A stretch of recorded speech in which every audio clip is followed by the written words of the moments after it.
Hey Jerry. That's Take a look at Vince's wheels. The tires. 35C slicks. Ang pogi, tingnan. Laki.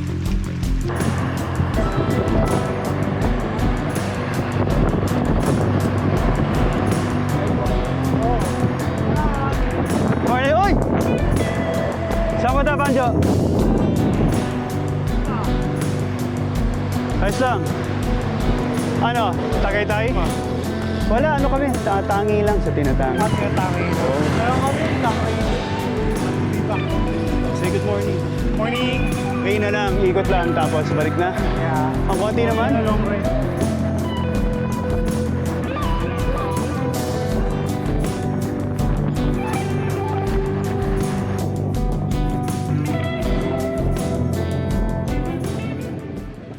Ba't di ka nagmedyas ngayon?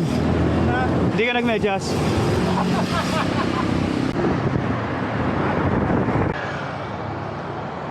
Ready?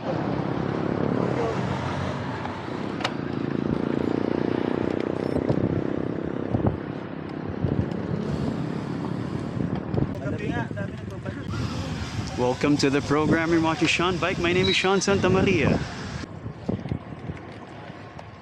You might have watched my other video, no? Yung pet peeves. I believe the title was a long list of pet peeves.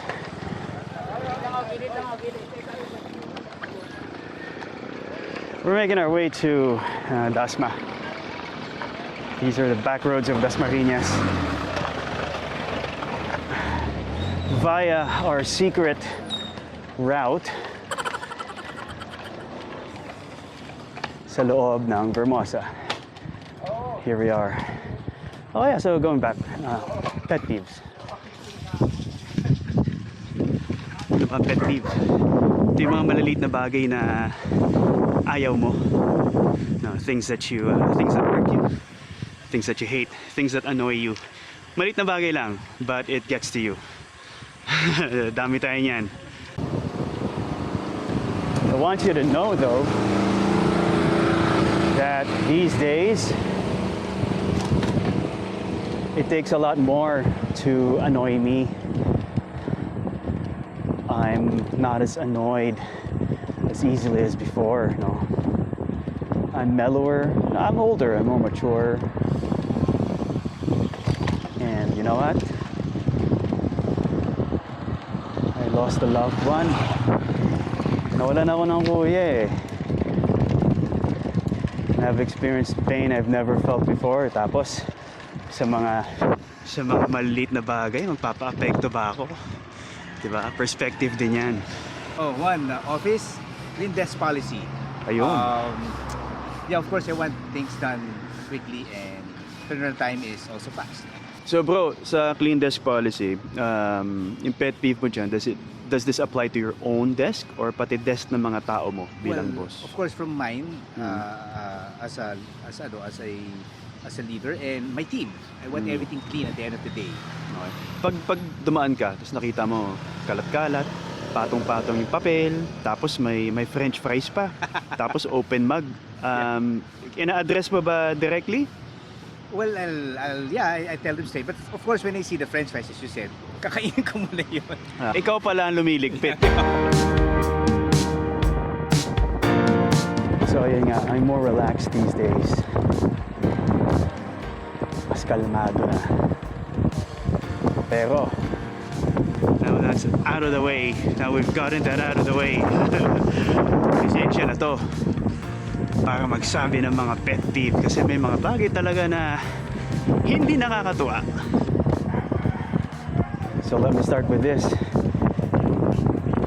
In no particular order naman ito. So una ka nang babanggitin yung sablay-sablay mag-park. Darating ka, may isang slot na lang na naiiwan, pero yung katabi mo, lampas sa linya.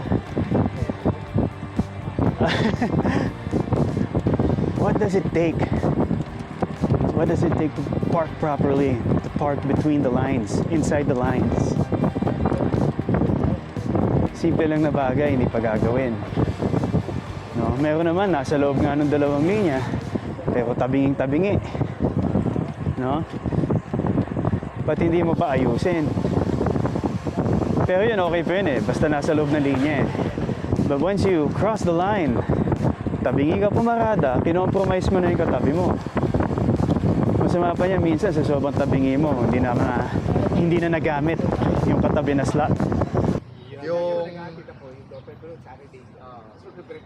Yung maingay sa opisina.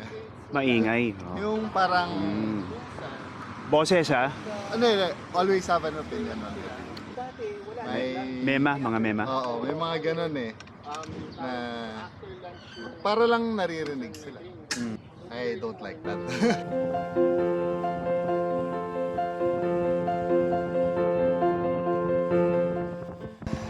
Here's another thing. Yung mga walang panukli sa convenience store. O walang panukli in any store, no? Pero usually convenience store, mga I take issue with, no? Kasi 24 hours yan. And lalo na kung chain ka, if you're a 7-Eleven or a mini stop or a Family Mart, may central operational system yan na dapat sinusunod. There are standards. Operations guy ako. I'm an ops guy. Through and through. Yan ang bread and butter ko. At pet peeve ko talaga pag walang panukli. Hindi mo in-anticipate na wala ka ng barya. No? Usually, ang excuse ng kahero, kahera, nagpalit, or whatever. Or kung hindi 24 hours in establishment, kabubukas lang. Unacceptable. Buti may GCash na these days, di ba? Pero minsan pati yung GCash hindi gumagana on their end. But then again, it's a pet peeve. We could live without it, no? Pero sana, hindi ganon. Siguro yun nga, yung mga inconsiderate people. Saan yan? Office? Office, especially so. Hindi nila tama sila. Pero everybody knows na sila lang yung yung mag-benefit dun sa gusto nila mangyari. Probably nagiging selfish na rin yun, parang gano'n. Siguro. Hassle nga yan.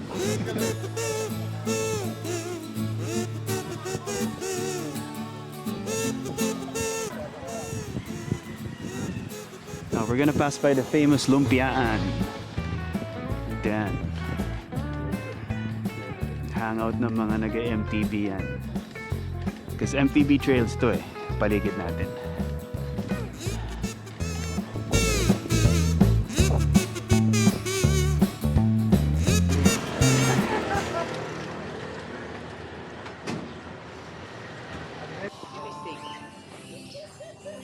They serve you appetizer bread. Sarap talaga.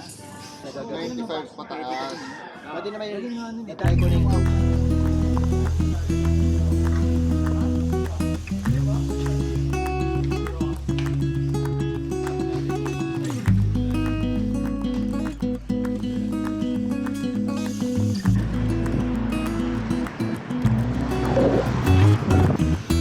So let's go to my third pet peeve for this episode. Before we do that pala, I want to remind everyone na pet peeves ito. And if you haven't noticed it, I'm very specific about my pet peeves, actual situations. Ganun naman ang pet peeve Maliit na bagay na hindi nakakatuwa. And again, let me remind everyone na katuwaan lang naman ito. As I mentioned, I'm old, man. Hindi na ako as triggered as before. Just a reminder. Diba? At the end of the day, maganda yung you just brush it aside. Kasi maliit na bagay nga naman yan. So ito ang third ko. Yung mga umi-exit na elevator, pwede mo rin i-apply sa train, no? Palabasin mo muna yung mga dapat lumabas bago ka sumiksik, bago ka humarang dun sa gitna. Palabasin mo muna. Yun ang priority, yung exiting party. Ikang nagmamadali.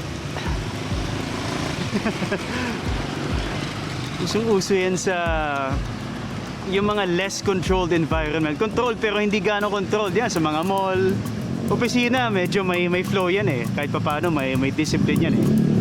Pero yung mga free for all, na hindi kailangan sumunod sa rules, ayan, sa totoo lang, hindi ka naman kailangan magbigay eh. Kung gusto mo pumasok na ng elevator, go ahead. No one's gonna stop you. Gusto mo nang pumasok ng train, pasok ka. Siksik mo sarili mo. Hindi mo kailangan sumunod sa patakaran, no? Hindi mo kailangan rumispeto. But then again, I'll say this. Dito nga nahihiwalay yung mga may modo sa wala. Dito nahihiwalay yung mga taong may respeto sa kapwa at wala. Basic respect. Palabas ka muna, etiquette yan eh.